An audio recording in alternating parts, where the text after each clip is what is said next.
Hey, it's Musket Shot. You can contact us by email at indestructiblegaming@gmail.com. That's INDIESTRUCTABLE, gaming@gmail.com. Drop us a line and tell us about a game that we should try, or just say hi. If you're a game developer, we would love to hear from you and talk to you about your game. And hey, thanks for listening. Now on with the show. Hit it, Mr. K. Indestructible Gaming. Choose your character. Musket Shot. Mr. K. Let the review begin. Hello and welcome to episode 8 of Indestructible Gaming and More. I am Musket Shot. And alongside me is my co-host, Mr. K. Mr. K, hello. Hi, everybody. How's it going tonight? It's good. How about you? Good. So this podcast is going to be a little bit different. We have a couple games we're going to be talking about this week. And you'll also be hearing an interview, our first interview, which is pretty cool. I'm very excited about that. Yeah, it's pretty amazing.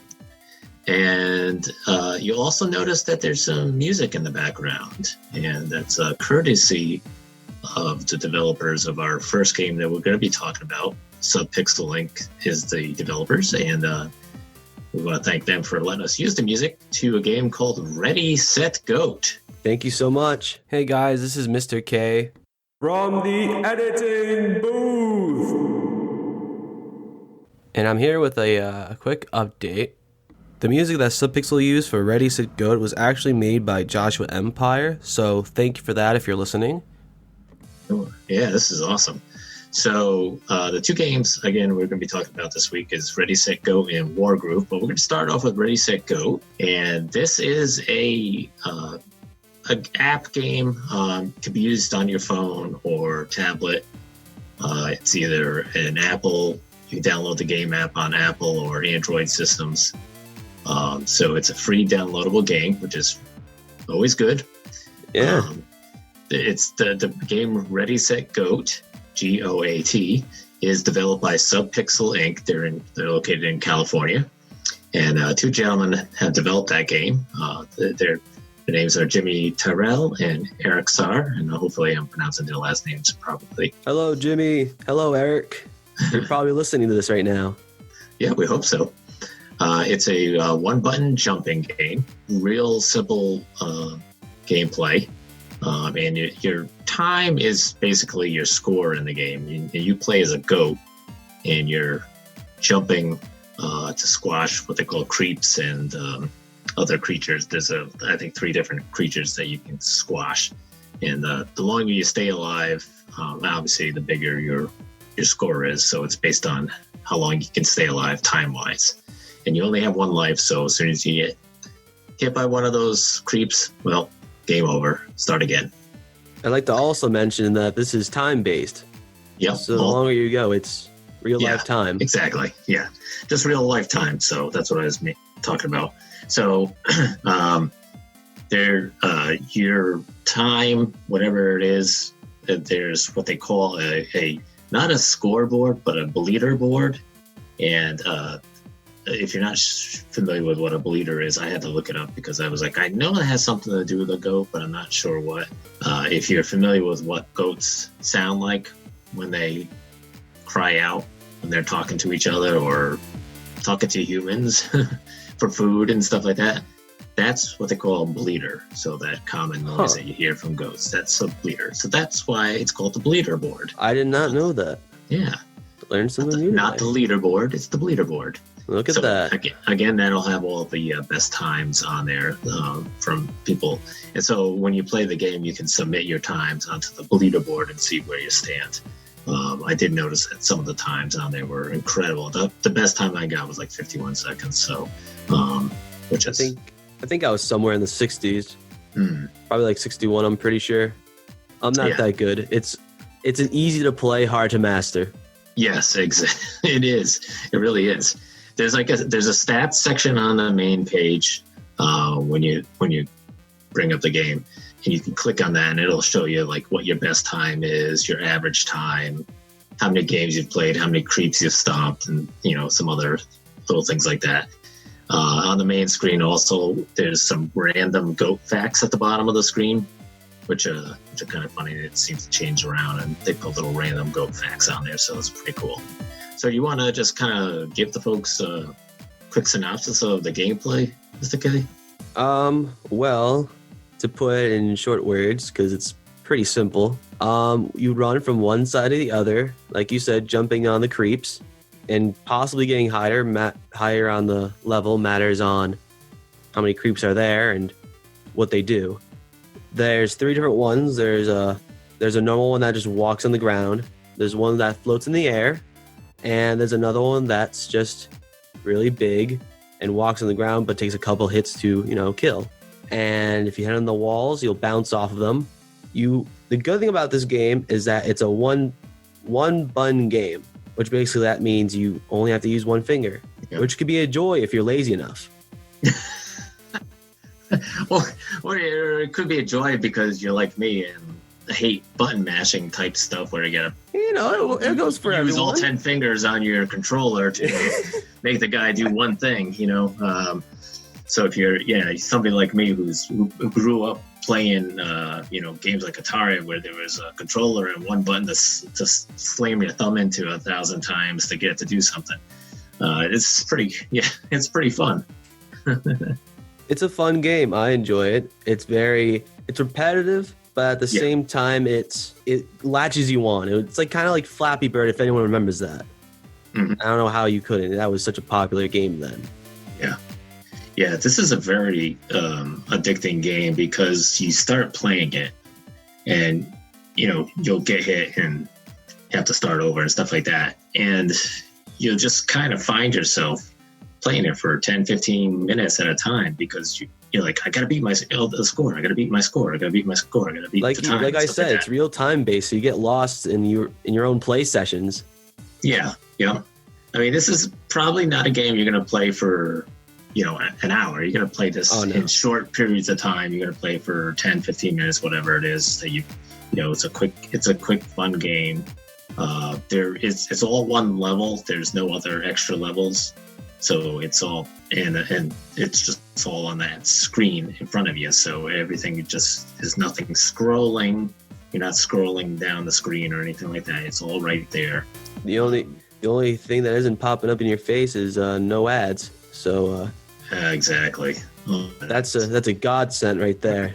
Especially when you have to start over again. You don't have to sit through some stupid ad or anything like that. You don't have to wait 30 seconds for an ad to finish or click on this to get out of it. I mean, it's just, there's none of that. So that's one really nice thing. And for a game to be free like that, that's unusual. Sometimes most free games come with some sort of ad where they stick it in there and it just drives you out of your mind sometimes.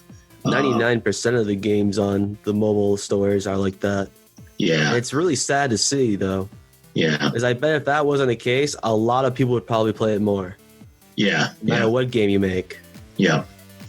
Yeah. And the go as far as jumping, like Mr. K was saying, you're jumping on the characters and you can do like double jumps and stuff like that. And there's kind of like there's sort of like a bus or they're actually like a gondola type system that's overhead, and because you're like in the mountains with the scope, and you can jump on those and then jump off onto the creeps as well and stuff like that. So you can bounce off the walls and jump onto them and stuff.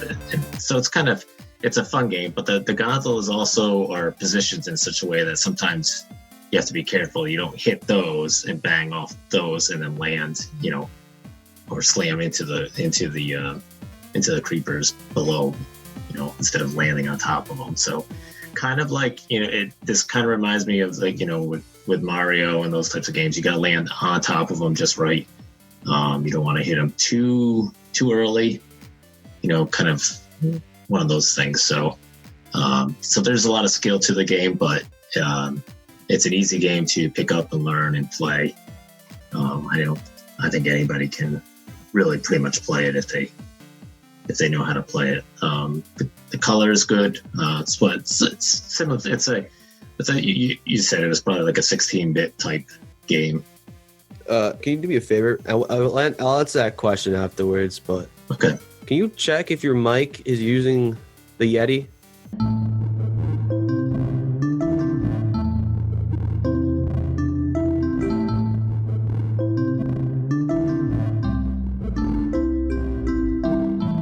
Hey, sorry about that. There was a little oopsies with the microphone. It's fixed. So what's up, Musket Shot? Yeah, I probably sound a little bit better now, right? Oh yeah, definitely. Okay, so yeah, there was yeah, I didn't check to see what microphone I had it plugged into, or as far as the settings go on recording. So my fault there. Oh well. It happens. Yeah. So where were we? Graphics wise, 16-bit. Yeah, 16-bit type of game. Some good color to the game. It's not a drab looking game. It's a nice looking game. The music is pretty repetitive. It's the same type of music over and over again. It's the same song. It's the song you're listening to right now as we speak about it. Yeah, right. But it blends in well with the game, and to be honest with it, it's not like it won't shatter your eardrums. Right. Some repetitive music can be like, I'm going to turn the volume off completely, but this isn't bad at all. I like the music. I think it's good. I think it's fun to listen to. Like I said, it fits well with the game. My overall impression of the game, and actually, let me just point out one more thing. I downloaded this on Android tablet first and played it on that. And I thought it was good on that because my main thing was playing it on the tablet was because I wanted to see the screen bigger and see the graphics and all that stuff.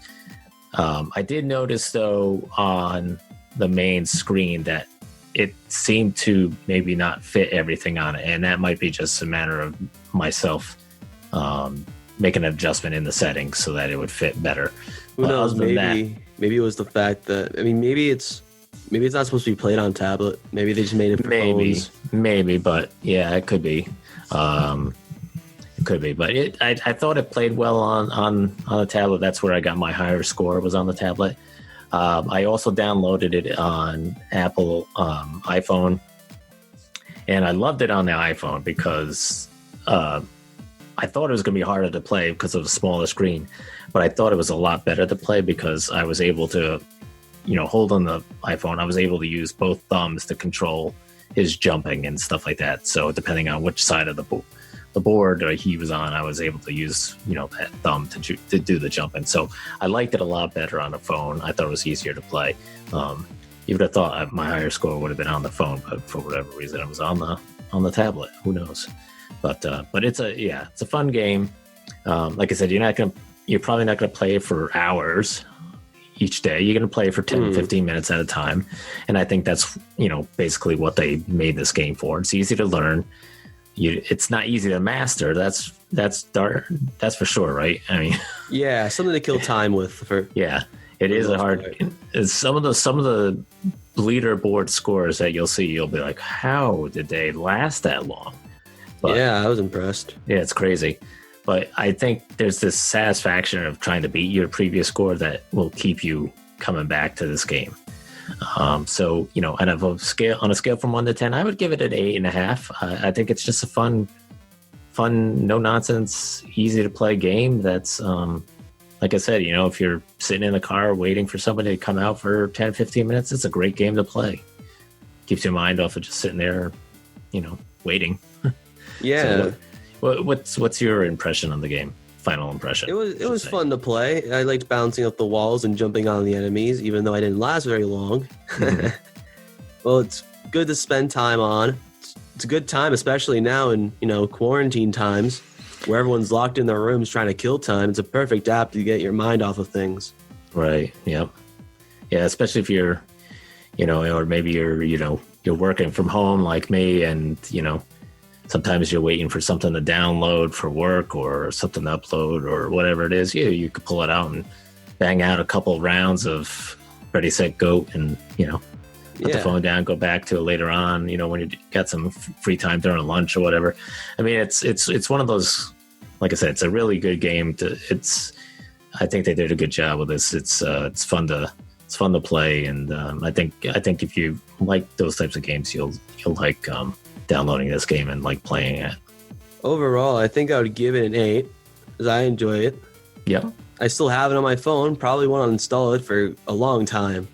Yeah, I still have it on my phone too, and I still play it every once in a while. Just pull it over and just let me try a couple rounds here, see what I can do. I'm still determined to beat that 51 seconds. So did you unlock any sunglasses? Because those are unlockable, and I haven't figured it out. No, I didn't. In fact, I saw the goat is wearing the sunglasses on the main screen, but there has to be a way to unlock it. You probably have to get probably if you pass 100 seconds, if I had to guess. Maybe, yeah. Maybe time more than that. Maybe more than that. Depends, I guess. Yeah. I'm never gonna reach that. I know that. Yeah, it's tough. It is a tough game.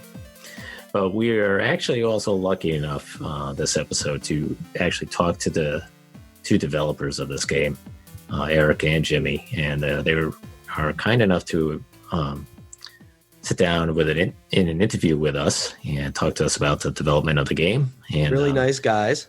Yep. So so here it is now. You can listen in, and when we come back, we'll discuss our next game, which is called Wargroove. This is Indestructible Gaming. Today we're joined by Tyrell and Eric Saar from Subpixel, located in California, creators of the app game Ready, Set, Go.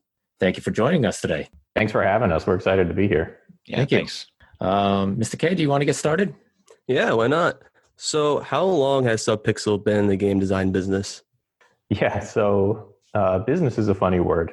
We sort of just started this thing less than a year ago. Have been toying around with a few different ideas, and Ready, Set, Go was really like our first full release. So as a business, Subpixel has not been around for too long, but it's kind of interesting. We've kind of always wanted to get into indie game development and start a company of our own. So we've kind of had the idea of starting Subpixel for several years. I've owned the domain for like 9 years, and I've always joked around with people that it's the name of my future game development company. So it's a good name. Yeah. I like it. It's sort of like there's like pixel perfection, but like there's subpixel perfection. It's like what's between the pixels, like what's not visible to the common eye. And so that was kind of that's one of the focuses of the company, is to kind of make unique and interesting games like that. So the idea has been around for 9 years. Even before that, I got into indie game development when I was a teenager and made my first video game when I was like 14. Oh, wow. And Eric and I have also worked in the game development business probably 5 years or more each.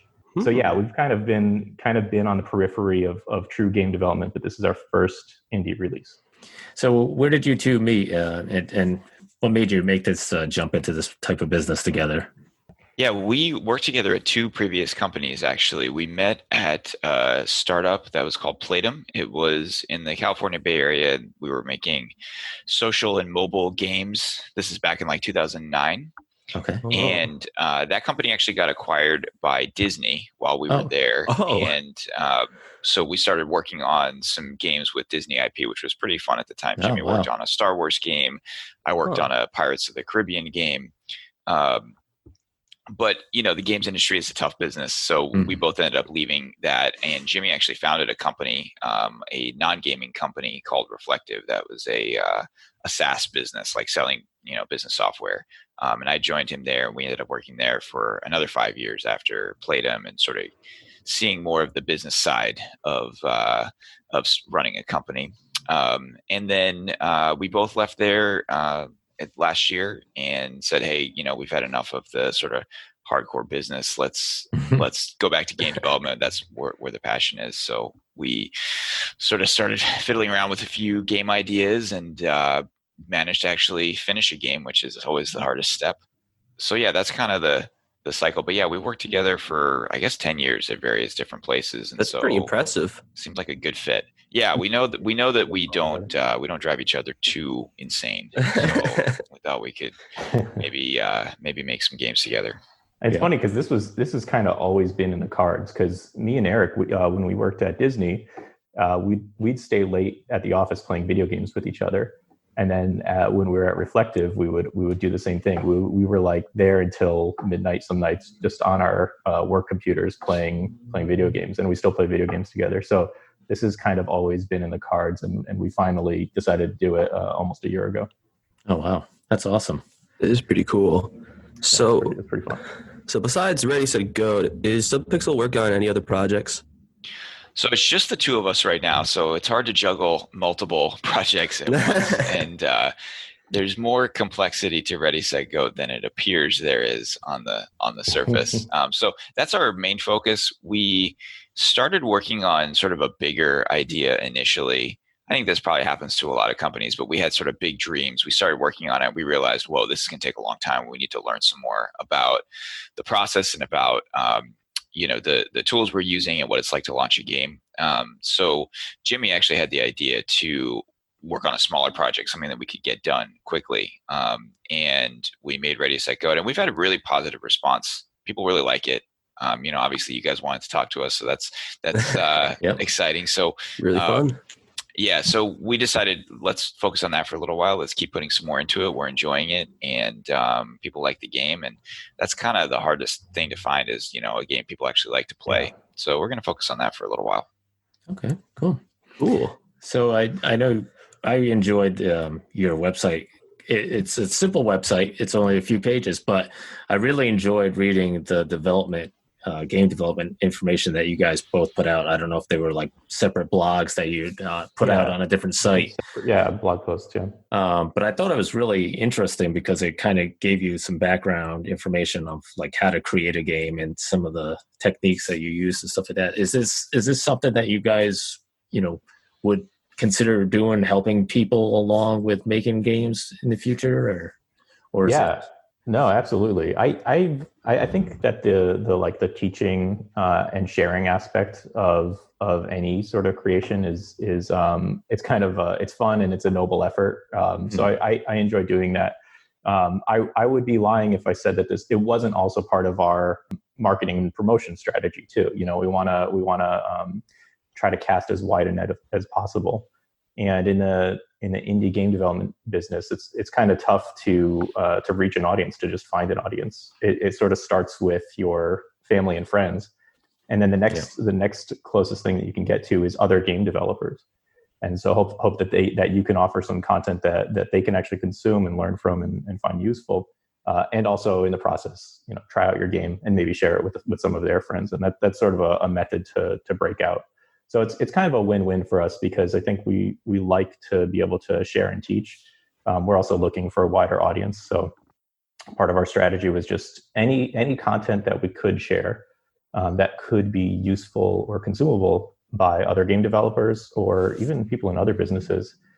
Just put it out there, whether it's actual code, which you might have seen in one of my blog posts, or if it's even like a blog post on how to analyze your player base or how to market your game. Just really anything that you can kind of come up with. There's a benefit to kind of putting it out there, and so that was part of the strategy. And I'd say I enjoy doing that stuff. It's a lot of work though, like kind of coming up with that blog article, right, and putting enough information in it that it's actually useful. But this is a good forcing function because it's like, I know that there's actually a benefit to it too. It's not like I'm just going to put it out there and, maybe somebody will read it and maybe somebody won't. This way I know that if I put it out there, like I can probably get eyes on it and there could be a benefit for our company as well for our game. So yeah, I think that we'll be doing that a lot in the future. We haven't really formalized a strategy around that or really talked about it much, but I think it's just something that kind of comes with the territory. Yeah, that's cool because I learned a lot of stuff through that. That's great. I'm glad to hear that. So who came up with the idea for the goat? Yeah. So the goat came from, so the original version of Ready, Set, Goat was a very small game that I made for a game jam. And the game jam was like 5 days. I basically fooled around for 2 days just trying to figure out like what am I even making, just experimented with different things. And then finished the initial game in 3 days. But at that point, it was all just squares running around on the screen. There was no goat. There was no creeps, no bad guys. There was these 2 blocks hanging in midair that I knew I wanted there, but I didn't know exactly what they would end up being in the future, if they were going to be anything. And one of the things about the player's character, the avatar, was when it would jump, I added like a rotation animation so that it would always be doing flips. So it would do a flip whenever you hit jump, and it would land on the enemy, and then it would do another flip off that enemy. And it reminded me of these videos that I've seen of goats. I don't know if you guys have seen these. I might be the only one. Where it's like the goats are they're going crazy, running around, jumping off of everything, including other goats. Yeah. Now I want to see that. It's hilarious. Yeah, you got to look it up. They'll do like backflips off of other goats. Yeah, that's impressive. So much energy. Yeah. I wish we could do that. Just backflip off of other people.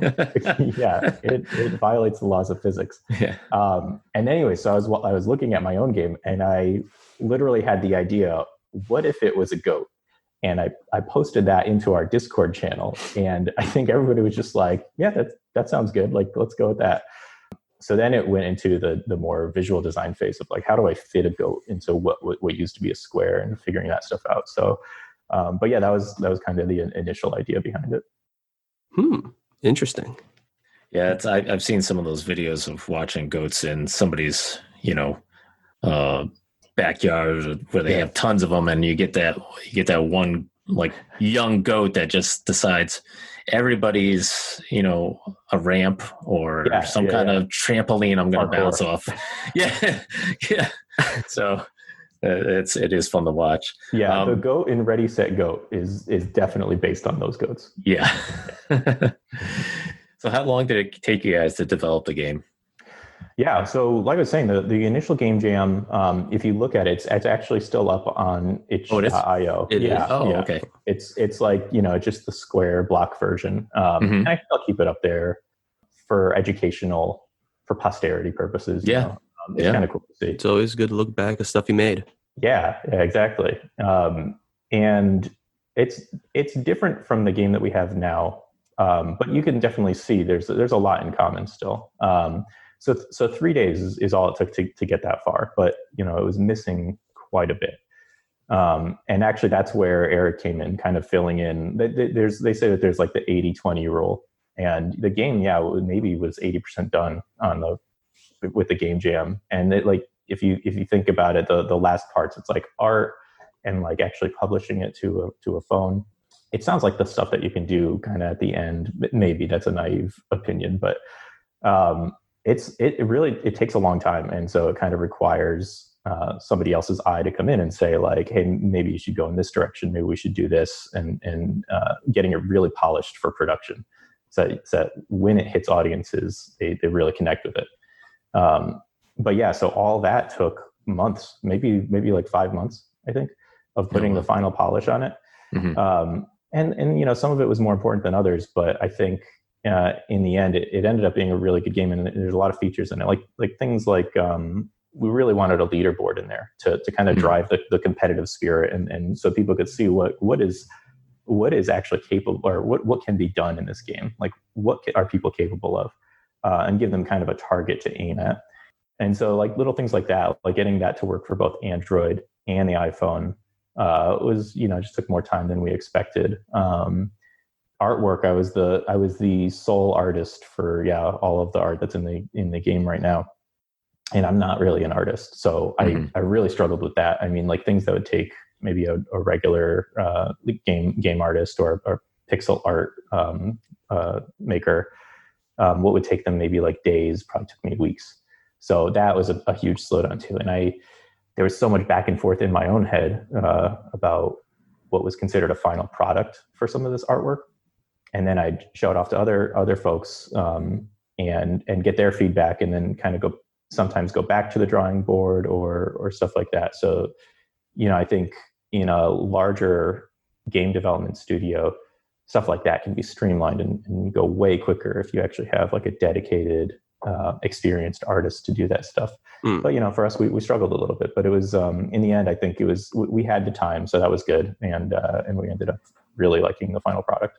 Yeah, that's always good. Now, Eric, you mentioned I think in one of your blogs that it's important to really, make sure that the game is fun and play it constantly. And I'm sure you guys, and you mentioned something about you even made sure that when you were on vacation and you didn't have internet connection to make sure you could still play it and stuff like that. So I guess that was real important for you guys as well, to make sure that it was a big part of the game. Yeah, absolutely. I mean, it's hard to work on something that you're not excited to play because you just, you'll kind of burn out on it pretty quickly. So I think our focus was never about like, oh, we're going to make money or we're going to get 1 million users. We really just wanted to build something that we would want to play and get competitive about. And we're both sort of more like competitive gamers. Like we'll play first person shooters, and Jimmie played, a lot of Counter-Strike growing up and stuff like that. So we're more sort of in the hardcore games area for our personal playing time. So when we were building it, we really wanted to build something that we felt like we could compete at and that had like the right skill level and stuff like that. So yeah, we played it all the time, and we kept tweaking things to make sure that it was something that we were going to want to play, mostly just so that we wouldn't get bored. But I think that actually really helped to make something that people have responded well to. Yeah, and I think that's probably something a lot of new game developers really don't maybe think about. They're in a hurry to try to kind of get something out there, and they just want the money. Yeah, I'm going to make millions of dollars, and I'm going to be, it's going to be on Xbox and all this. Oh, yeah. And they don't really think about the whole process behind. And that's what, I liked a lot of both of your blogs. It really kind of helps, put together, what you have to think about when creating a game. And, and it is true, because I've always thought about, it'd be fun to create a game, but the amount of work that you really, really have to put into it to make a game good and fun, it's a lot. But like Eric said, I think if you start from a place of like, this is a game that I would play, and this is a game that I want to play, and it seems enjoyable, like that's always a good starting point. Mm. Yeah. So is there a certain game that inspired you to create Ready, Set, Go? Yeah. So like Eric said, we both kind of come from more a competitive gaming background. And I had always wondered, is it possible to make a game that really drives competition, like that inherently kind of makes people compete with each other for whatever the highest score or whatever. And I've just thought about this for years, and that's why I bought the Subpixel domain and created a Subpixel logo 10 years ago, just because I knew eventually I would probably experiment with this. Yeah, so I think some games that inspired us were like Eric said, like Counter-Strike, like those types of competitive games where really simple rules, I guess, and really understandable. It's not like science fiction. Big. Yeah. It's not like science fiction or anything, and you play it and you immediately know like what the objectives are. And a lot of times, if you were doing good or if you're doing poorly, there's something that you can optimize on as a player. And for some reason, it's like inherently known in a game like that. There's a lot of other games out there like that. One of the games that really inspired Ready, Set, Go was this game called Devil Daggers. Have you guys ever heard of that? No, but I'm intrigued. No. Please tell me more. So it's a first-person shooter, and it's all sort of like it kind of reminds me of like old Quake graphics. Oh, and there's no level design to speak of. It's just this open floor, like a chessboard almost, like 64 by 64 or something, or 32 by 32, and the only thing that you can do is basically fall off of this board. There's really no obstacles other than that, but random enemies spawn there, and they spawn in a specific pattern that you can learn, and you basically have to do your best to maneuver your way, around these enemies without touching them, and it's a one-hit kill type of deal. Huh. And you can take them out as quickly as possible, or there's some other strategies involved too. But actually, Eric got me into that game. He heard about it and was just like, "Hey, Jimmie, I really think that you would like this game." And I got addicted to it. I was just like, I would be at the office by myself, the lights out, and it's kind of like a scary themed game. Ooh. And it just scared the heck out of me while I was there alone playing it. but I got really, I loved it. I just played it and really tried to get good at it. So I wanted to kind of bring that experience to mobile. And I also had always wanted to make a one button mobile game. I didn't want to make it any more complicated than that. And right around the time that Eric and I started working on projects together for Subpixel, there was that one button game jam that I was telling you about. And so I decided to explore that. And so I just wanted to bring that kind of similar gameplay where, it's very, I don't want to say twitchy. I try not to use that word. It's not like a Twitch based game, but it's very skill based. You kind of have to learn the mechanics of the game. Easy to play, hard to master. Yeah, exactly. Yeah. And learning the mechanics is sometimes not even enough. Then you have to learn the strategy, and there's this overarching strategy that you have to learn about the game too. And so I just wanted to bring that to mobile devices, and that was the goal. And it's funny because I play Ready Set Go now, and I really have the same reaction that I did when I would play Devil Daggers. So I actually want to play Devil Daggers again to kind of compare the two, but they feel very similar and they're actually, you would look at the two games, they're completely different. One is a 3D first person shooter, one is a 2D mobile platformer, but they definitely evoke the same sense of urgency, and it's just the same feeling. So man, you're making me want to play it. You got to try it. Yeah, if you're an FPS fan and you kind of like the high score chasing games, it's a good one. Yeah, it's really fun, and it's, again, you'll play the first time and you'll lose in 20 seconds or something. You'll think it's impossible. And then you look at a scoreboard and people they'll get to like the 10-minute mark, and you're just like, how is that possible? And it is, if you just kind of put the time and effort into it, it's totally possible. And I think a lot of people are capable of kind of adapting to these types of games, given the opportunity. And so I think that's why this type of game is great for mobile, because it reaches such a wider audience where people who normally wouldn't play this type of game are now a little more interested in it.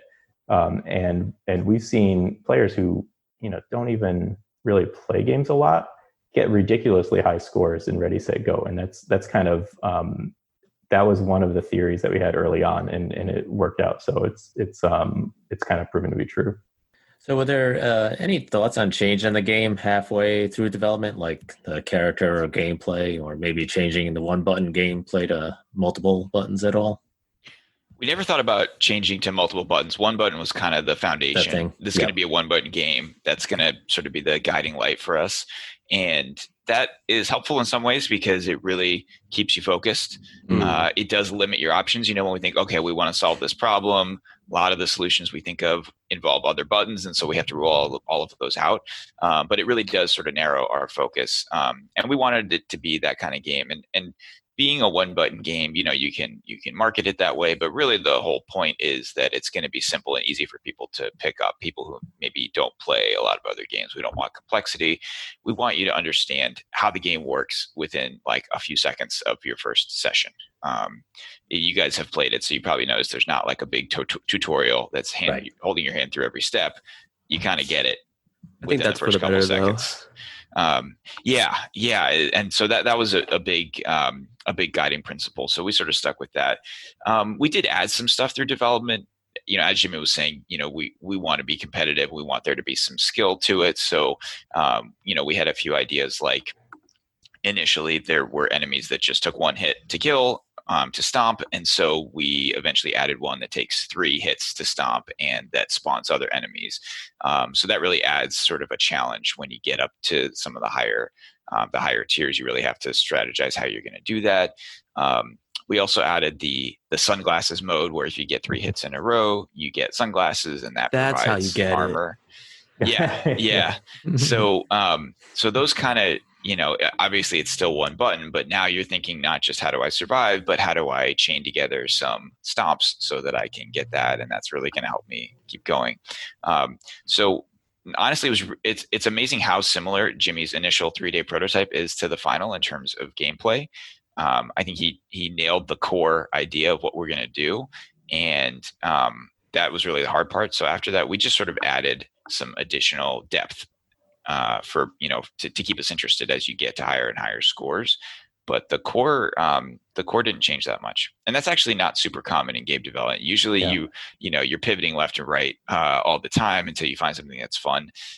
But this, whether it's Jimmie's brilliance or just dumb luck, we stumbled onto something that worked the first time, and so we were able to just dumb luck. Go a little deeper. Yeah, I mean, I'll give you a little more credit than that, but whatever it was, it worked, and so we just had to kind of add some more depth features as we went along.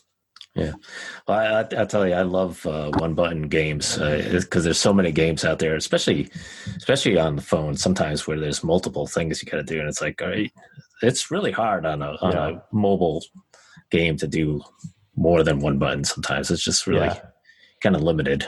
Yeah, when the controls are actually the biggest barrier to playing the game, it kind of just makes you want to put the game down. Like it doesn't matter how exciting or interesting the game is, it just makes you want to put it away, and that's so easy to do with a phone too. It's not like you're almost like glued to it, so. Yeah, we had a friend of ours who just had a baby, and we got a great endorsement from her, which was she said this was a perfect game for new parents because they can hold the baby with one hand and play Ready, Set, Go with the other hand. So that was that made the whole project worth it. We felt like, all right, we've achieved something. Yeah, that's always good. And I tried it, and I did download it actually on both Android and Apple. So I had it on my tablet, which is an Android tablet, and I actually liked it better on the Apple because I was telling Mr. K that on the phone I could actually use both thumbs on, depending on where the goat was on either end and stuff like that, control them a lot faster. Whereas on the tablet, I was tending to do a lot more of the moving around with my fingers and trying to get them to do what I want them to do. So, interesting. But yeah, I liked it a lot better on the phone. So, which is great. That reminds me of a funny thing. I've been testing on both iPhone and Android devices, and I'll do this weird thing where I'll start the game at the same time using like two of my fingers and like hit the play game button on two phones at the same time, and then try to tap on each screen at the same time to make sure that both games are playing the same cross-platform. It's the hackiest way to do this, but it works. It worked for me. So do you have an idea of how many people have downloaded Ready, Set, Go since its release? Yeah, we actually have a really good tracking system. We've got a third-party tool that we put in there, so we can kind of track everything. We can see everything that's going on, see how long people are playing for and what their high scores are, and pretty much every little thing we can follow up on. And that that sort of was informed by our experience working on other products in the past where you really need to have instrumentation to know exactly what's going on. So we have a pretty good tracking system in there. We've had a little over 1,000 installs. That's pretty good. Yeah, considering we haven't spent any money on it. Usually, to promote a game, you need to spend on advertising, cross promotion, work on your marketing. We're really doing this the bootstrap way. So we're just the two of us. We've done some Reddit posts and we've sent it to our friends and stuff like that. And that was intentional. Actually, our goal with the first version of the game was just to get feedback and find out if people like it. And we've gotten that really good feedback.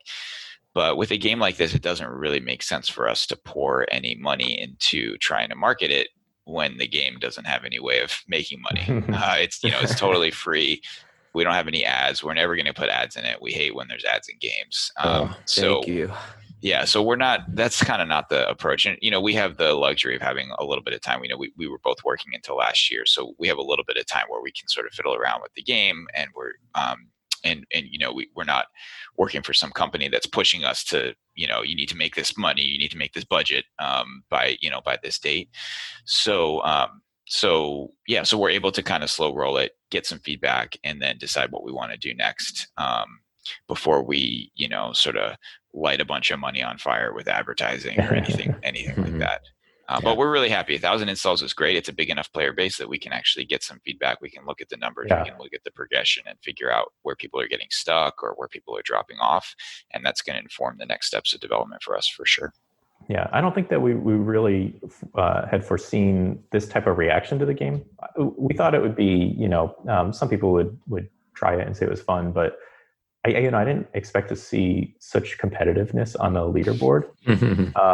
So I think that kind of made us rethink what this game was. And now I think this launch that we had is more of a late beta or like an early access, and we can see it. There's a lot more to do with this game. There's a lot more potential. So we're going to take a lot of feedback and focus on it for future updates. Yeah, and I mean, we found out about this game through Twitter. So I mean, it was great that you guys were able to get out there on that. So I mean, I think that's really helpful too. Is advertising stuff on Twitter. It seems like there's a lot of indie game developers out there pushing their new products and development out there on Twitter. So it's helpful. Yeah, there. Twitter and Instagram has been great too. And honestly, Reddit has really come through. We can kind of see a measurable uptick in installs when we post to these different places. Reddit was one of the most surprising ones. I mean, not super surprising. We were hoping that this would happen, but it just when we saw that curve kind of go up when we did a certain Reddit post, it was just like it took us all day to figure out if it was real or not, because we didn't believe it. Were there or are there any plans to add additional levels to the game? We're definitely talking about a bunch of different stuff. We want to make sure the game is deep enough to keep people interested for a long time and keep it competitive. Mm-hmm. So we have a bunch of different ideas. We're playing around with ways to make the current level, to add some strategy to it and to sort of, add some additional depth. And we've definitely talked about some different level ideas. But yeah, we're definitely going to add more stuff to it. What shape that takes is TBD. We'll see. We got to experiment. So we're kind of go through the same process we did when we were initially developing the game, which is try a bunch of different stuff, see what we think is fun, and really play a ton of it. And then before we reveal what the next version will be for players. But there's definitely more coming soon. Oh, cool. Excellent. Awesome. Now, my score sucks. I'm going to be honest. I've been playing for a little bit. I've been trying my best to pass my score. I suck at it. What's your guys' best record in the game? I'm almost embarrassed to say, because the thing is, I think that I have obviously I must have put more time into playing this game than anybody else. And yeah, in one iteration of the game, I've gotten over like 550 seconds, something like that. Oh my God. But I don't think that was quite the latest version of the game. But I feel like that's sort of one of the things that you need if you're going to make a game like this. The creators actually have to be pretty good at it, because you want to be able to figure out like what are we going to do in terms of making this game fun, at the point where at some point we're going to have a certain percentage of our player population that has gotten above 100 seconds, above 200 seconds, above 300 seconds, and we have to kind of think all that through. And in order to do it, you have to play it from the beginning to the end. You can't just start at 300 seconds and try to guess what the player is feeling at that point and try to extrapolate from there. It doesn't really work. So yeah, I've just been playing my heart out. Eric as well. I don't know what Eric's highest score is. Do you know? Not that high. I think I've probably played the second most of anyone. So if you look at like how much I've played versus what my high score is, I'm probably the worst GOAT player. I'm like really bad at platformers. I always have been. My virtue as a gamer is patience. I can play games that require you to, be patient and grind a lot, but I've just never been good at platformers. But in this game, because I've played so much, I think my best is about 360, 350, somewhere in that range. That's better than mine. And it took a long time. For the first like several months, I was like really struggling to get in the 40, 50 range. I think I've played so much that it's automatic. I find that I'm actually best if I'm not really paying attention, if I can just turn off my brain and just try to do it automatically. But we have a friend of ours, my friend Sam, who has only been playing for the last couple of weeks since we've released the game. And he's already, blown way past me, and he's been very committed, putting in several hours a day. So definitely I'm not going to be the all-time high score, but I may have the all-time hours played when this is all said and done, just because I like the game so much. Yeah, and you could definitely be the daily GOAT, pretty commonly. So yeah, that's what I'm aiming for. Yeah. Do you guys know offhand what the longest somebody has played, like as far as what their record is? Yeah. I saw something, I think like 422 seconds was on there recently. Yep, that's the one. Yeah, That's it. Yeah, and that Okay. number is amazing. What is even cooler about that number is this person. I'm not going to say how much time they put in that day to get that score. But they put in a lot of time. They woke up at the crack of dawn because we saw that score and we're just like, how did they do this? They woke up at like 7:30 a.m., started playing, and just played for hours. And finally got that score. And that is, I haven't looked it up, but something tells me that that's a pretty typical day. So it's kind of cool to see that this game has found such a committed audience, people who are so dedicated to the game, and even after they get the world high score, they're still playing it for several hours a day. I think that's pretty cool. Yeah, that certainly is a lot of commitment to be that dedicated to go. All right, I'm gonna be the one. I'm gonna break the record. I'm gonna be number one in this game. So, yeah, it's amazing. Yeah, I'm gonna try. Impressive. I won't reach it though. Yeah, you never know. You never know. Yeah, Keep true. playing. Keep playing. Is there any idea of a Ready, Set, Go 2 in the future or something similar? Well, we've been talking about that, but I think for the moment, what makes sense is just to keep adding to the current app. We certainly have not exhausted our audience yet. Like I said, we only have about 1,000 players. So since we've gotten kind of the thumbs up from the audience that, hey, there might be something here that people like, we're going to keep adding to it. And the nature of games these days is that you can really easily update them and make improvements to the same app that people have already installed, as opposed to something new. I think if we did a Ready, Set, Go 2, I think it would be something different. It would be, a 3D version of the Goat or a different type of gameplay style. Whereas we still feel like there's a lot that we can add to this version of the game to make it more fun and make it deeper. So it'll be more like an ongoing live service type of game, as opposed to a bunch of different discrete iterations that we release as sequels. Great. I can't wait to see what's coming down the line. Yeah, hopefully soon. Yeah. So I know everybody's right now dealing with the COVID-19 stuff. Has that quarantine type stuff affected you guys as far as developing? I mean, it seems like it not really if you're just the two of you. But are you dealing with any of the issues where a lot of other developers might be dealing with? Yeah, not really. I think it hasn't affected the game much. It is definitely. I mean, personally, the quarantine has given me more focus. There's no, I'm just there's I can't. I'm not really going outside. I'm not going out much. So, when I'm bored, I'll just focus on the game. The funniest thing though is that like me and Eric actually would see each other quite a bit. He'd come up once a week to test out the game and we'll talk about our strategy. And so literally, I think he's the last person who's been in my house pre-quarantine. Aside from my girlfriend and I. So yeah, I think that's the only thing. It just kind of affects the social dynamic. But I grew up playing video games, talking on Ventrilo and Mumble and those things. So I'm kind of used to having that remote connection. And it's not that different from that. It's actually very similar. It's almost like we're playing a game rather than making a game. So I think that we're still just as productive. Still, hoping that this thing's gonna end pretty soon. So we'd have more FaceTime. That'd be nice. But in terms of the game's roadmap, hasn't really been affected by it.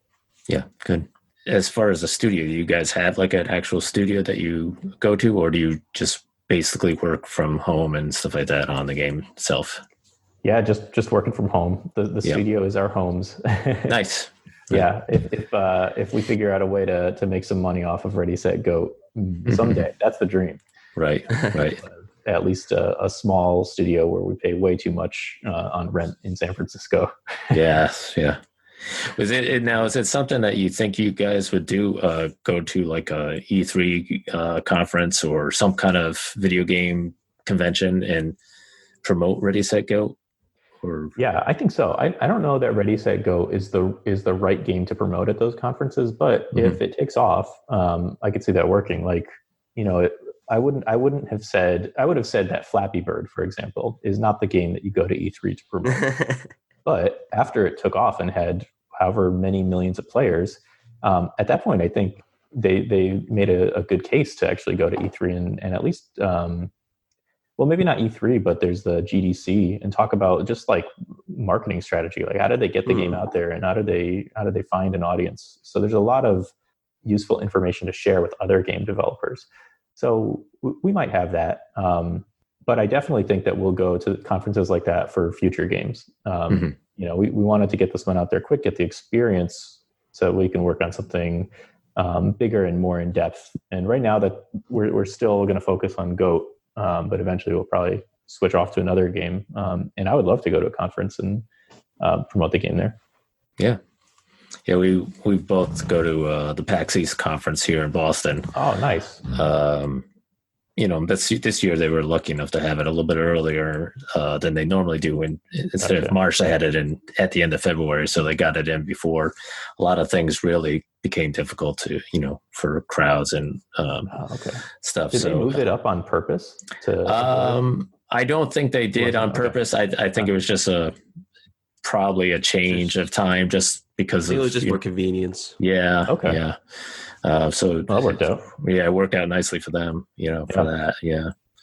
Yeah, I've never been to a PAX. I would love to go to a PAX, just as, you know, just to view the different games there. I'm curious, did you see any mobile games or games that were similar to Ready Set Go there? I didn't see games similar to that, but there were a number of mobile game developers there. Very cool.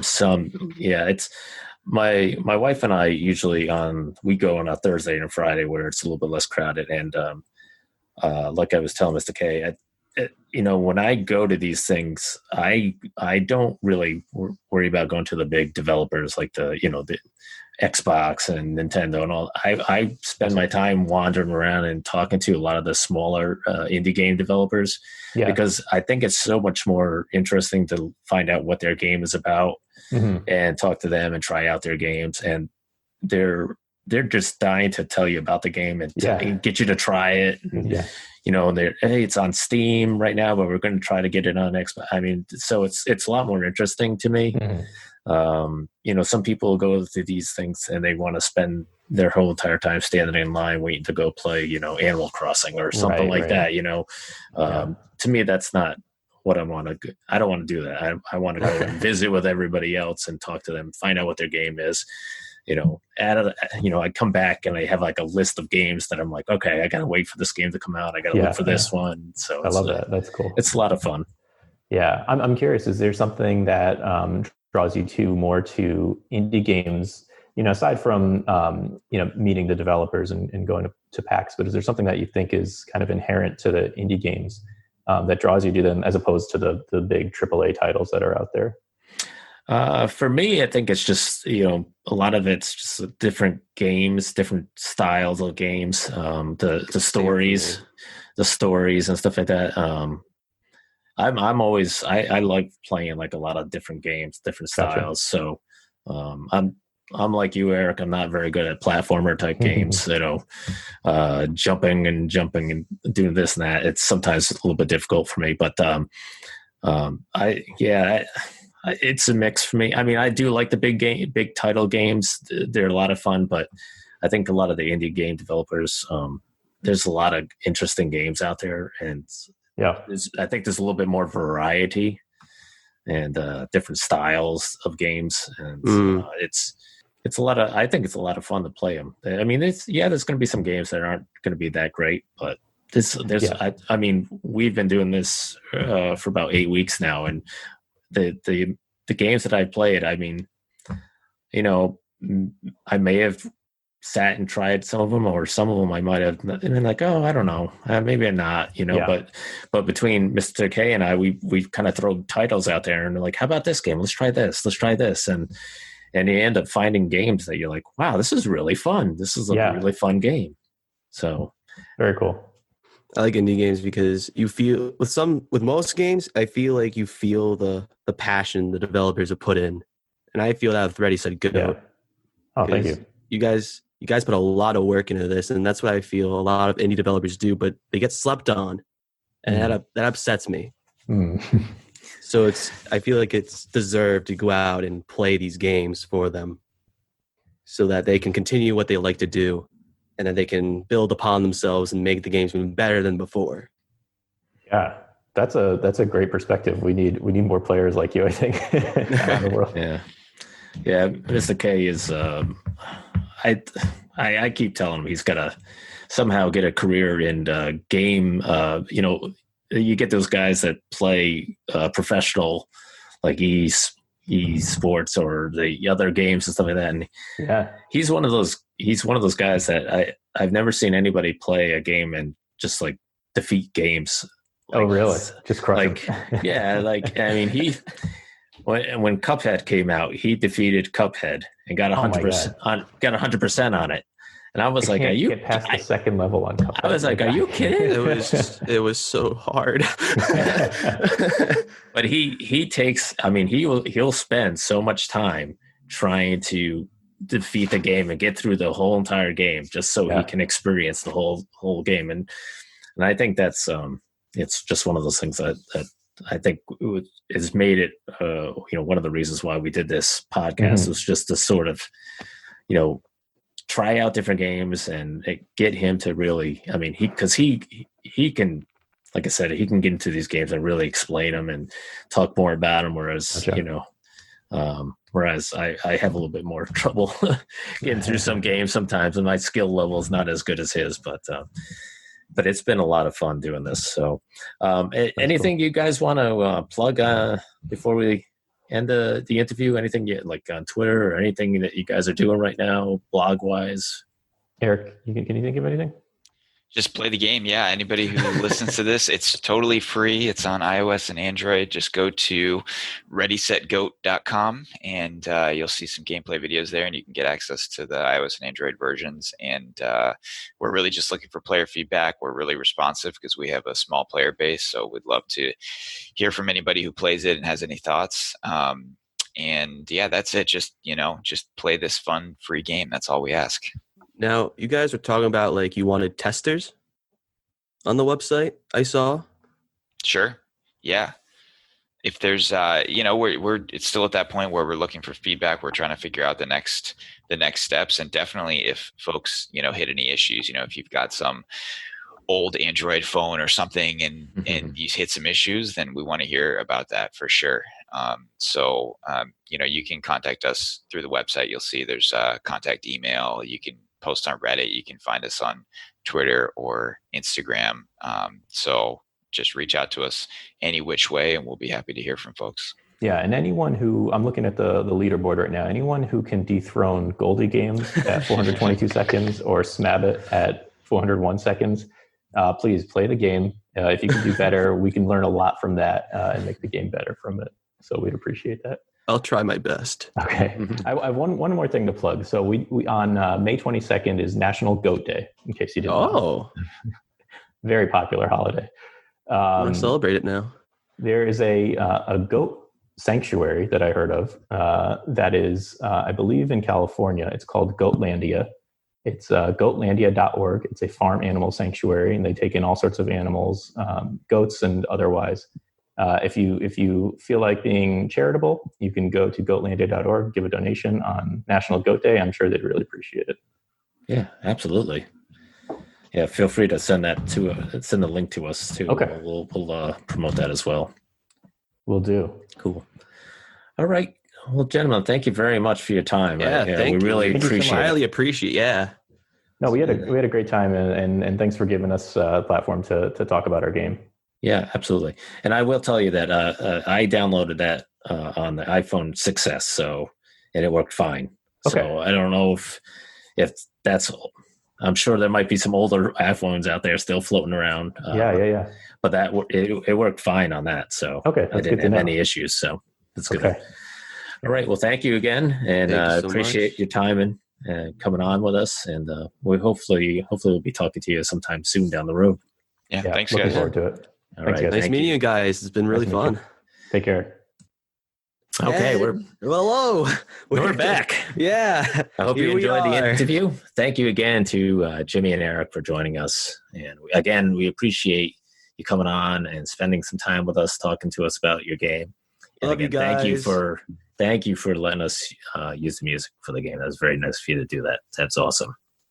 Okay, so now we're on to a game that was recommended by one of our listeners. So here you go. If you're one of our listeners and you got a game you want to recommend it. Send us an email. Send us a message on Facebook. Send us a tweet on Twitter. Whatever makes it easiest for you, my dude. Or do that. So this game was recommended by one of our listeners called Wargroove. And this is a game developed by a company called Chucklefish. And they're located in London, England. And the game is right now currently on Xbox One, PS4, Switch, and Steam. We played this game on Xbox One Game Pass because it's free to download. Free is always nice. Yep. And it's rated E for everyone, 10 plus, basically because of violence on there. But the violence isn't that bad. I don't know. They got to put these ratings on there, but I mean, there's no nowadays there's no blood and gore and all that stuff. Yeah. So if your kids are less than 10, they can play this game. That's for sure. Chucklefish also develops another game called Starbound. Starbound was their first game. So Wargroove is their second game. And now they're working on a third game that's in the works called Witchbrook. So hopefully that'll be out sometime soon. And who knows, maybe we'll get around to playing that and reviewing that someday. Maybe. So would you like to kind of go over the story of Wargroove and why what the main story is and why you play it? Well, if I remember correctly, the story is about you play as a princess. Or a queen or something like that? She turns into a queen, but I would still call her princess, even though she becomes the queen, I guess. Yeah. But you basically go around the world trying to defeat your, what would you say? Not a rival, more of, you're at war with another faction. That's what I was aiming at. Yeah, because one of the factions came into the castle and killed your father. Like paper. Yeah. Yeah, you start off the story, this is in a campaign mode, if you're starting off the story, you start off as the villain, but then become the queen, and then you sort of go from there. So you're basically in the campaign mode, you're fighting as the queen and learning how to play the game as well, but trying to defeat your enemies and armies along the way to basically exact revenge for them killing your father. Yeah, your typical revenge story. Yeah, right. Characters, there's a bunch of different characters. There's about 15 different characters you could choose from. Some are part of the rival, bad guy faction, I guess, and some are part of the good side faction. But you can play as any person you want. In a non-campaign mode. In the campaign mode, I believe it's only just as the queen. I played some of the campaign mode, single-player campaign mode, and it was only just as the queen, unless at some point it changes later on. I haven't gotten that deep into it.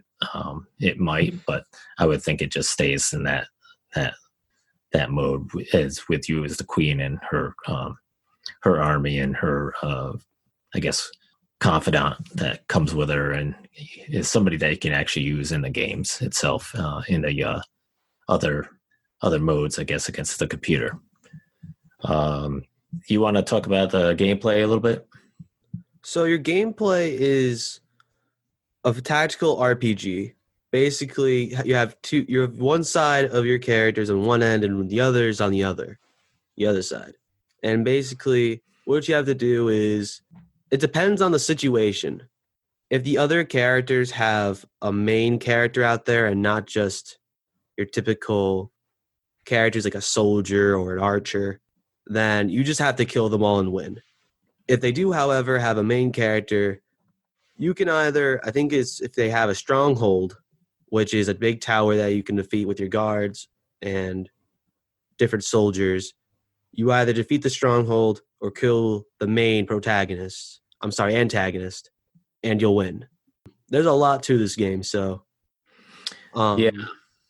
I mean, that's the simplistic version. Yeah, it's it's a typical RPG style type of fighting where your character you click on your character and you can only move in certain directions.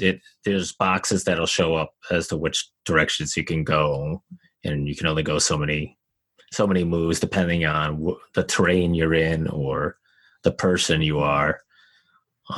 Fighting is a little bit different than your typical RPG where you're not picking a whole bunch of different things. Like you're not going, I'm going to use my wand here and my sword here. It's pretty much all just attack. When you want to attack somebody, you just click on attack and you attack them if you're, within that area to attack them.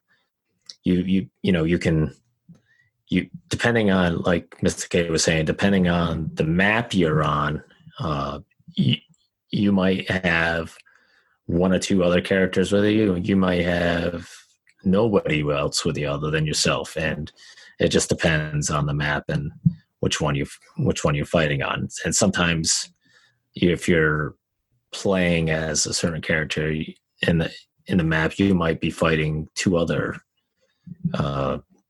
characters and stuff like that. So it is challenging.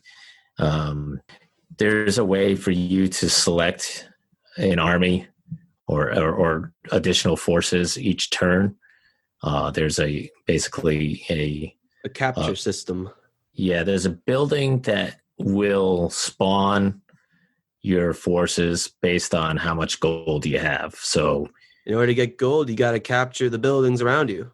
Yes, so there's empty buildings around you that you need to capture. That's part of the main goal, is to capture the buildings. The other goals, like Mr. K was saying, is to either defeat the enemy commander or capture their castle.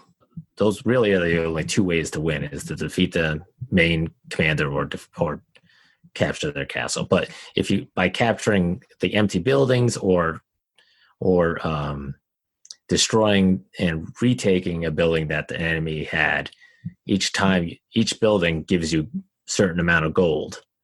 And with that gold, you can spawn better and stronger forces for your army each turn. So the other thing is, whenever you capture a building, it takes to half health because you destroy it whilst the battle goes on. Right. But if your castle that you just taken over gets taken by the other side, it will bring it down to even more half until it reaches 0. So say start at 100. If you went in there and got it, it would go down to at least, I think we'd say 50. And then if say the other team came over and took over that that place you just took, mm-hmm. It would bring it down to 25. Right. So on and so forth until it reaches 0. Yeah. And you won't be able to use it whatsoever and not get any money out of it. Right. Yeah, and most of the forces are, the most of them, like, for example, if you spawn some soldiers, some foot soldiers type things, you'll have like up to 4 of them at one time fighting. You'll see only one on the map, but when you do the battle, there'll be 4 of them fighting against however many that you're fighting against in that square, which usually is up to 4 guys on the other side as well. So depending on what happens in it, you might kill off 2 of theirs, and then they might counterattack. They might not. Depends. Sometimes I think it depends on the characters you're fighting. So they might kill off one of your guys. So the next time, if you those 2 face off again, you might have 3 against 2 or 4 against 1. Kind of like a game of rock, paper, scissors. It is. Some classes outclass others. Well, some of them will just die. Yeah, it really depends. You got some that are better in some terrains. Right. Some are better closer. Some are better farther. Each of them has their own critical hit attack, which they can do, mm-hmm. and some of them have their own weaknesses and strengths. Yeah. So it's as tactical as you can get. Yeah, and there's flying characters, that there's like dragons and other stuff like that. which do a number on you big time. I fought one of the characters that had a dragon and just basically like scorches everybody in its path. So there's certain characters that are good against air attacks. So there'll be certain ones that can fight air attacks better than, ground forces, obviously. There is certain maps where there's water involved. And so there's boats that you can use to transport troops and stuff like that from one location to another and stuff. So the maps there's various different maps you could choose. The RPG style battles I think are a lot quicker than what I'm used to seeing. Most of them, a battle usually takes a while. These are pretty fast. It's almost like rolling dice. That's what it kind of reminded me of. Like, playing Risk, you roll a dice. I got a 6. What'd you get? 5. All right, I won. I took that, that's the type of style it kind of reminded me of. Graphics wise, again, pretty much 16-bit style, right? Yes. Everything is 16-bit here today. Yeah. 16-bit week. Not complaining. No, it's good. It's good. It's good to see. Yeah. In the gameplay, when you're moving the characters, it's kind of like a top-down look. But then when the fight scenes are happening, it's sort of. If you ever played Fire Emblem, it's kind of like that. Okay, I haven't, but I will believe you. I will believe you 100%. That's all I need to hear. Yes.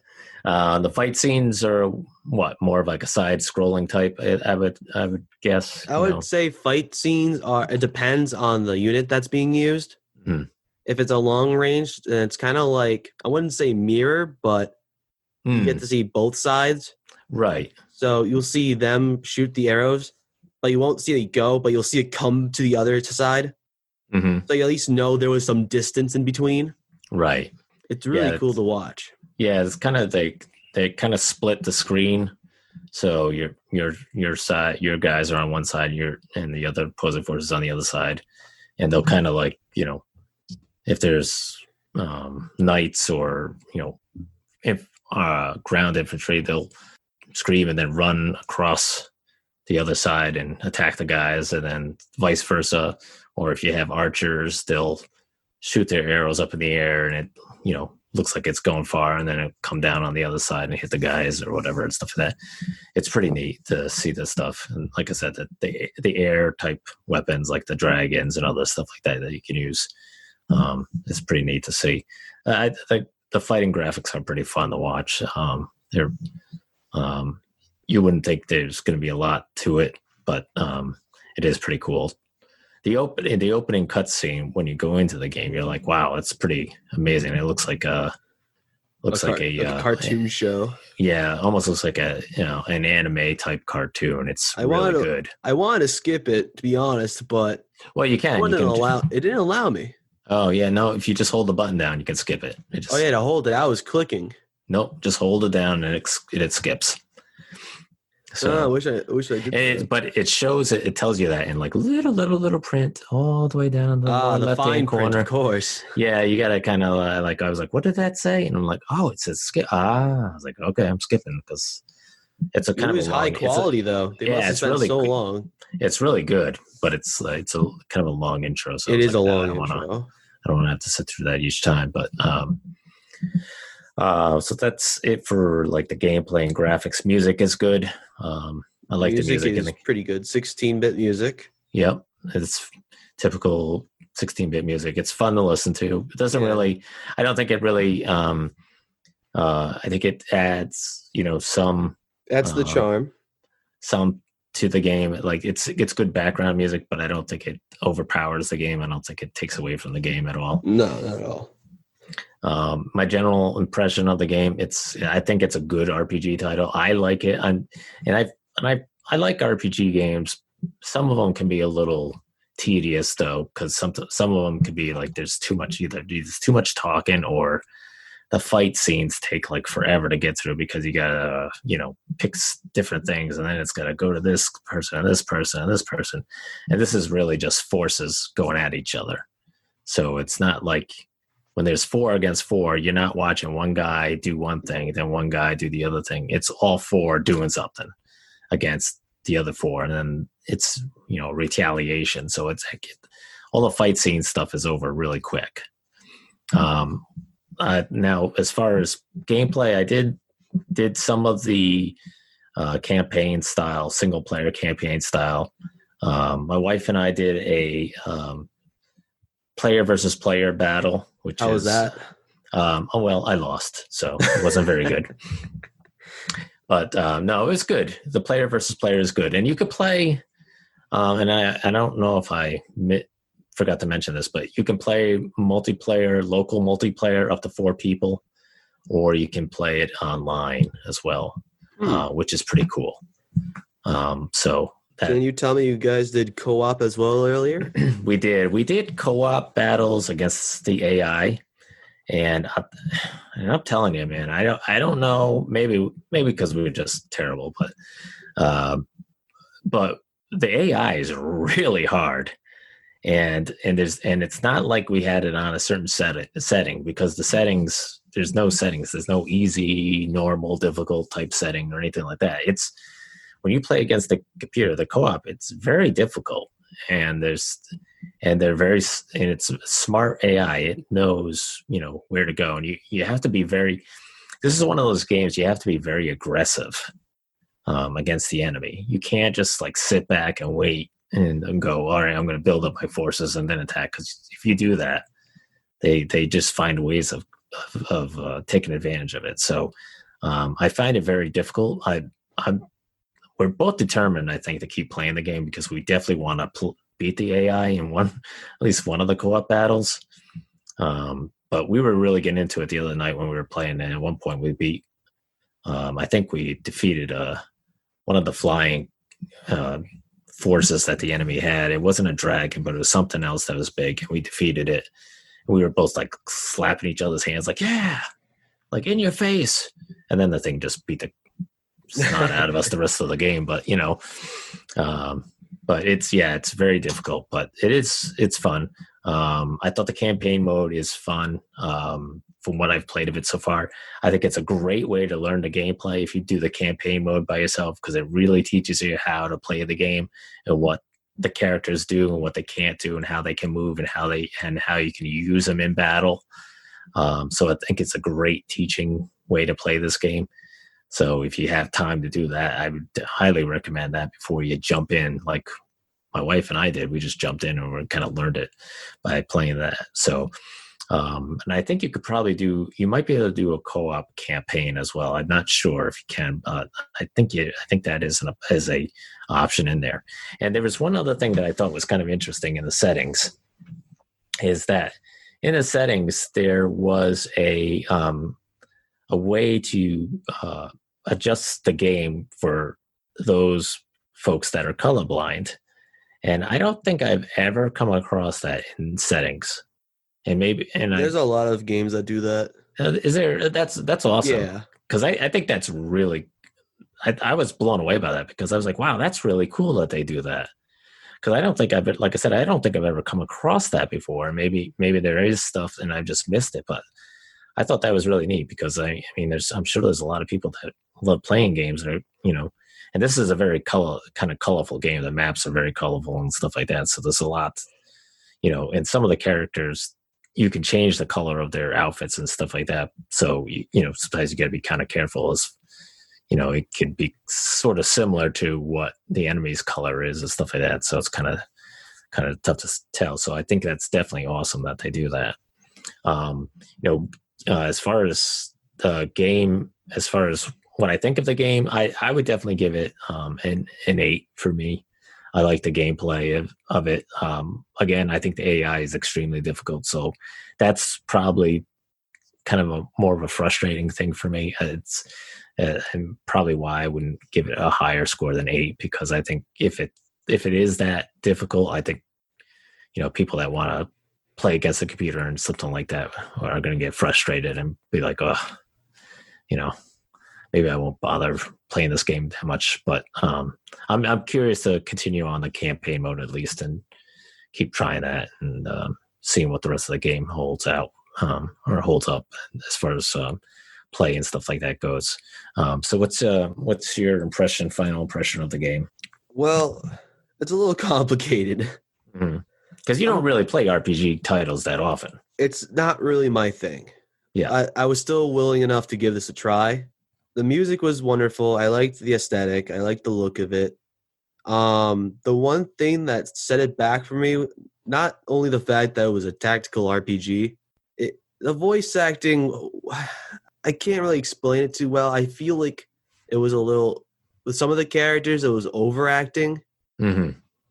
Like, I remember one of the first people you meet, I forgot her name because I didn't like her too much.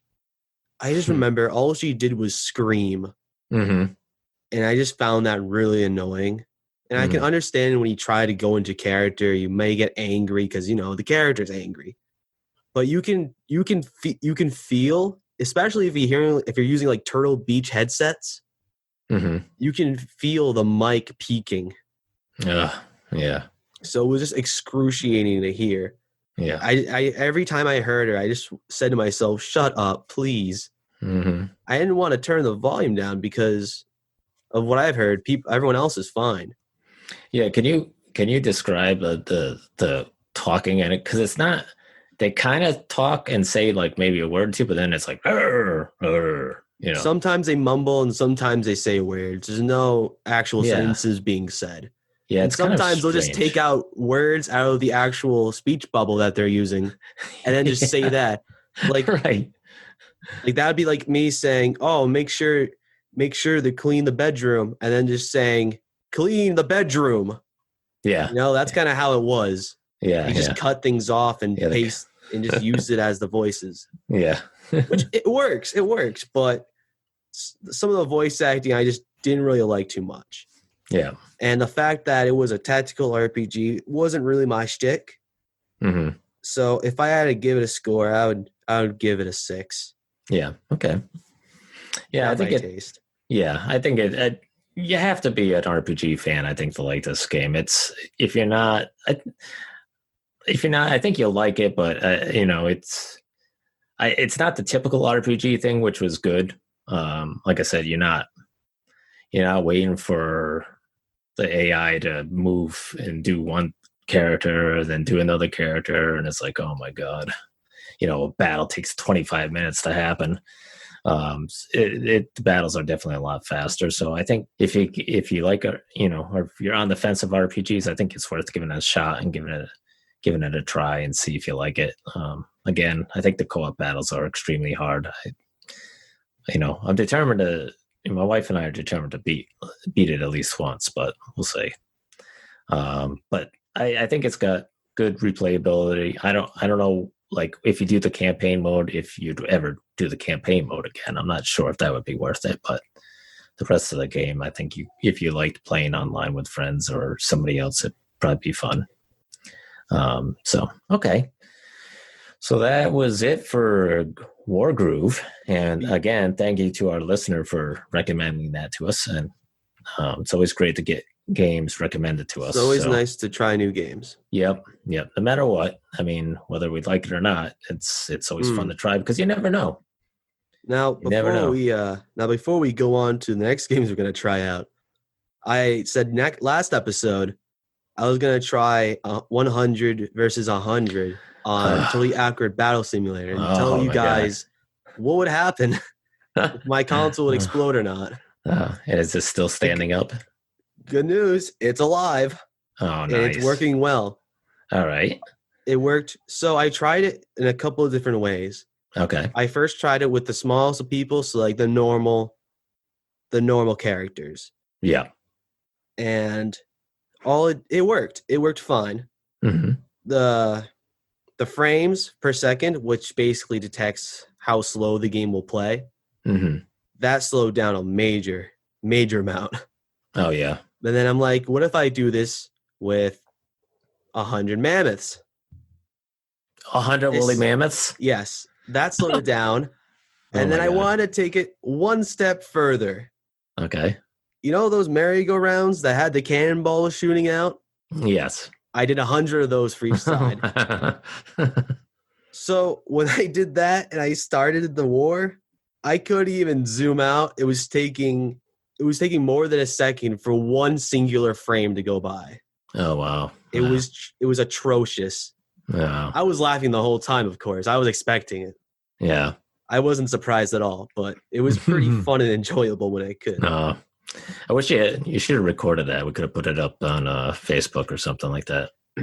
There's no I mean, if I knew how to do it, I would. Yeah. But yeah, I thought I'd let you guys know and what would happen. Okay. Well, at least it's good to know that your Xbox did not catch fire. Didn't catch fire. It didn't self-destruct. So that's good to know. No red ring of death. Yeah, right. So one other thing, anything else on that that you want to mention, or? Nope. Okay. Actually, what we want to talk about too, real quick, is the format of our podcast. Right. Yep. We're going to change it up a little bit. We're still going to do weekly podcasts, but because we've been playing some games that we really wanted to get into a little bit deeper with as far as gameplay goes. And we talked about it and we decided that we would kind of rotate games so that every other week basically every 2 weeks we would discuss a main indie game. Right. Yeah. But in between we would hit a demo, smaller ones, indie game, try one out, or short indie game, try one out and give you kind of a review and some feedback on one of those types of games. So that's what we're going to do starting next week. And we're starting it off with a small game. I don't know if you want to give them the title there, Mr. K. Fruit. It's fruit. So Fruit. Fruit, like strawberries or bananas. Fruit. Yeah. Oranges and key limes. Fruit. So it's a free game we can play on the PC, and so we're gonna try this on. It's on itch.io, right? Yep, as well. Itch.io. And currently it's free, so you guys can play before we do the review on it if you really wanted to. Yep. I always get that name of that website screwed up. I always want to say Itch.io, but that's probably could. Everyone would just probably be confused. Right. I'm going to call it Itch.io from now on. All right. We can post that everywhere so people know. So we're going to play Fruit for our next one. And so, like I said, podcast will be shorter, obviously, because we're playing either a demo game or a smaller indie game. But, we'll do the same types of stuff, same type of review, gameplay, and talk about the graphics and music and, characters and whatever else in the game, give you a little bit of background on the company and stuff like that. And and we'll still do our normal thing, just change up a little bit of how we're doing it. So that's all. So that's all I got, Mr. K. You have anything else for our listeners? I'm in the mood for fruit. I want like banana or something. One of those cups with the yogurt. Parfait. I want a parfait. Yeah, parfait. You want a McDonald's parfait? If I could. Other than that, though, that's pretty much it. That's all I got. One last thing before. Another one. Go. I know. I'm all full of one last things today. So one last thing, we want to say thank you again to the listeners because we hit 100 podcast downloads. So thank you. That is awesome. And we picked up a couple other states along the way that have decided to, some folks that are listening to us, and now amazing Washington stuff. And Texas and Pennsylvania. So again, pretty cool. So thank you very much for listening to us and choosing to listen to us on whatever you're listening to, or wherever you're listening, whether it's at the gym or at home or in the car or at work, wherever you're doing it. Thank you very much. And we really appreciate it. Okay, that's all I have, I think, now. I don't think I have anything to throw in sure? Last second. Yeah, you check your sleeves. Yeah, I know, right? I think I'm done. All right. Thanks, everyone. Right, take it easy. Indestructible Gaming, over and out. Bye. Peace. Game over. Hey, it's Mr. K here. I just want to let you know that you can follow us and like us on Facebook and Twitter. By the way, you can also download this podcast on Spotify, iTunes, and TuneIn Radio. All right, folks, have an awesome day. See ya.